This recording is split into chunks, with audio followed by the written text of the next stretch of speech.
ఏపీలోని కీలక నియోజకవర్గాల్లో ఒకటి సంతనూతలపాడు. ఇది SC reserved segment. World famous black galaxy granite ఇక్కడి స్పెషాలిటీ. దీంతో ప్రభుత్వానికి రెవెన్యూ బాగానే వస్తుంది. ఇక్కడ రాజకీయాలు కూడా చాలా ప్రత్యేకం. 2009 నుంచి ఇక్కడ ఎమ్మెల్యేలుగా గెలుస్తూ వస్తున్న వారు ఏ ఒక్కరు కూడా లోకల్ లీడర్ కాదు.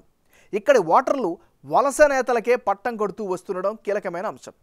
ఏ నాయకుడు ఇక్కడ వరుసగా 2 సార్లు గెలవడం లేదు. 2009లో గెలిచిన బిఎన్ విజయ్ కుమార్ గిద్దలూరుకి చెందినవారు.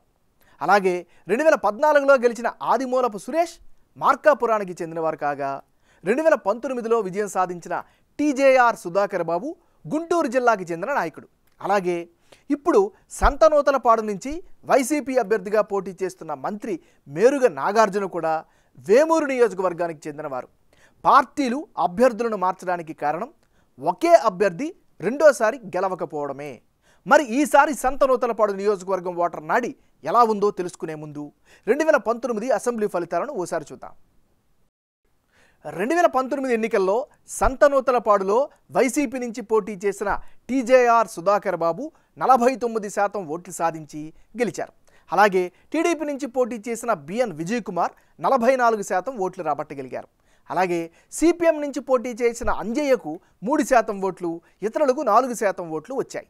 గత ఎన్నికల్లో రాష్ట్ర వ్యాప్తంగా వైఎస్ జగన్ హవా, వైఎస్ఆర్ కాంగ్రెస్ వేవ్తో టీజేఆర్ సుధాకర్ విక్టరీ ఈజీ అయ్యింది. మరి ఈసారి ఎన్నికల్లో సంతనూతలపాడు సెగ్మెంట్లో రాజకీయం ఎలా ఉండబోతోందో Big TV exclusive detailed election సర్వేలో వెల్లడైన అభిప్రాయాలను ఇప్పుడు పరిశీలిద్దాం. వైఎస్ఆర్ కాంగ్రెస్ పార్టీకి చెందినటువంటి నాయకుడు మేరుగ నాగార్జున. మరి మేరుగ నాగార్జునకి రానున్న ఎన్నికల్లో ఈ నియోజకవర్గంలో అనుకూలమైనటువంటి అంశాలేమిటి పరిశీలిస్తే, బాలినేని శ్రీనివాసరెడ్డితో సయోధ్య కుదరడమే అతిపెద్ద ప్లస్ పాయింట్గా చెప్పుకోవచ్చు. ఇక నాగార్జునకు కేడర్ నుంచి పూర్తి స్థాయి సపోర్ట్ అయితే పెరుగుతూ వస్తోంది.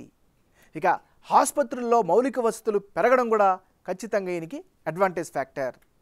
ఇక నియోజకవర్గంలో యాక్టివ్గా ప్రచారాన్ని అయితే కొనసాగిస్తున్నారు. ఇవన్నీ కూడా మేరుగ నాగార్జునకి అనుకూలమైనటువంటి అంశాలు. మరి నాగార్జునకి మైనస్ అయ్యేటటువంటి అంశాలు ఏమిటి పరిశీలిస్తే, కీలకమైన గుండ్లకమ్మ రిజర్వాయర్ గేట్లు రిపేర్ చేయలేకపోవడంతో ఆ ప్రాంతంలో ఉండేటటువంటి రైతుల్లో వ్యతిరేకత కనిపిస్తోంది. ఇక సొంత పార్టీ కేడర్ ఇసుక అక్రమాల్లో తలదూర్చారు అనేటటువంటి ఆరోపణలు బలంగా వినిపిస్తున్నాయి. ఇక పక్క సెగ్మెంట్ నుంచి వచ్చిన అభ్యర్థిని ఈసారి ఎంతవరకు ఆదరిస్తారు అనేటటువంటి అనుమానం కూడా ఈ నియోజకవర్గంలో వ్యక్తమవుతుంది. ఇది దీనికి సంబంధించినటువంటి ప్లస్లు మైనస్లు. తెలుగుదేశం పార్టీకి చెందినటువంటి నాయకుడు బిఎన్ విజయ్ కుమార్. మరి విజయ్ కుమార్కు రానున్న ఎన్నికల్లో ఈ నియోజకవర్గంలో అనుకూలమైనటువంటి అంశాలు ఏమిటి? విజయ్ కుమార్కు లోకల్ లీడర్గా మంచి గుర్తింపు కానీ ఇమేజ్ కానీ కనిపిస్తోంది. ఇది అడ్వాంటేజ్ ఫ్యాక్టర్. జనంలో పాజిటివ్ ఇమేజ్ అయితే ఈయన సంపాదించుకోగలిగారు. మరీ ముఖ్యంగా గత ఎన్నికల్లో ఓడిపోయారు. ఆ సానుభూతి క్యారీ అయ్యేటువంటి అవకాశాలు కనిపిస్తున్నాయి. గ్రౌండ్లో చాలా యాక్టివ్గా ఉంటున్నారు, కార్యక్రమాలు బలంగా చేస్తున్నారు. ఇక పార్టీ పరంగా చూస్తే తెలుగుదేశం పార్టీ కేడర్ నుంచి పూర్తి స్థాయి సపోర్ట్ అయితే ఈయనకి కనిపిస్తోంది. మరీ ముఖ్యంగా తెలుగుదేశం పార్టీ జనసేన పొత్తు ఈయనకి ఖచ్చితంగా కలిసి వచ్చేలాగా కనిపిస్తోంది. ఇది ఈయనకి సంబంధించినటువంటి గ్రౌండ్ రియాలిటీ. రానున్న ఎన్నికల్లో సంతనూతలపాడు నియోజకవర్గంలో ఎవరెవరు బరిలో ఉంటే ఫలితాలు ఏ విధంగా వచ్చే అవకాశం ఉందో పరిశీలిద్దాం. Meruga Nagarjuna versus BN Vijay Kumar. అంటే ఇప్పటికిప్పుడు ఎన్నికలు జరిగితే సంతనూతలపాడులో టీడీపీకి ఎక్కువ విజయ అవకాశాలు ఉన్నట్లుగా బిగ్ టీవీ సర్వేలో తెలుస్తోంది. వైసీపీ నుంచి పోటీ చేసే మేరుగ నాగార్జునకు 44% ఓట్లు, తెలుగుదేశం పార్టీ నుంచి పోటీ చేసే బిఎన్ విజయ్ కుమార్కు 47% ఓట్లు, అలాగే ఇతరులకు 9% ఓట్లు వచ్చే ఛాన్సెస్ కనిపిస్తున్నాయి.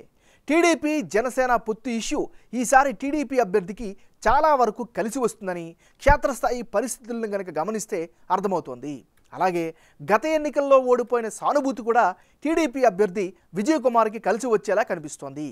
2009లో కాంగ్రెస్ ఎమ్మెల్యేగా ఉన్న బిఎన్ విజయ్ కుమార్ అప్పట్లో చేసిన అభివృద్ధి ఇప్పటికీ సెగ్మెంట్లో ఎఫెక్ట్ చూపేలా కనిపిస్తోంది. ఇక వైఎస్ఆర్ కాంగ్రెస్కు వచ్చే ఓట్ షేర్ అంతా ప్రభుత్వం నుంచి లబ్ధి పొందుతున్న వారి ఓట్లే కీలకంగా కనిపిస్తున్నాయి. మరోవైపు వైసీపీలో కీలక రెడ్డి నాయకులైన బాలినేని శ్రీనివాసరెడ్డి, శివప్రసాద్ రెడ్డి అండదండలు నాగార్జునకు ఉండడం కీ ఫ్యాక్టర్గా మారింది. అదే సమయంలో ఈసారి వైసీపీకి ఓట్ షేర్ తగ్గడానికి కారణం ప్రస్తుత ఎమ్మెల్యే హయాంలో సంతనూతలపాడు అనుకున్నంతగా అభివృద్ధి చెందకపోవడమేనని జనం అభిప్రాయంగా తేలింది. అయితే ఇద్దరు అభ్యర్థుల మధ్య 3% ఓట్ల తేడా కనిపిస్తోంది. చెప్పాలంటే సంతనూతలపాడు ఈసారి టఫ్ ఫైట్కి వేదిక కాబోతోంది. స్వింగ్ ఓటర్స్ గెలుపోటంలను డిసైడ్ చేసే ఛాన్సెస్ ఉన్నాయి. ఎన్నికల దగ్గరికి వచ్చేసరికి సీన్ ఎటైనా మారేందుకు అవకాశాలు కనిపిస్తున్నట్లు బిగ్ టీవీ సర్వేలో వెల్లడైంది.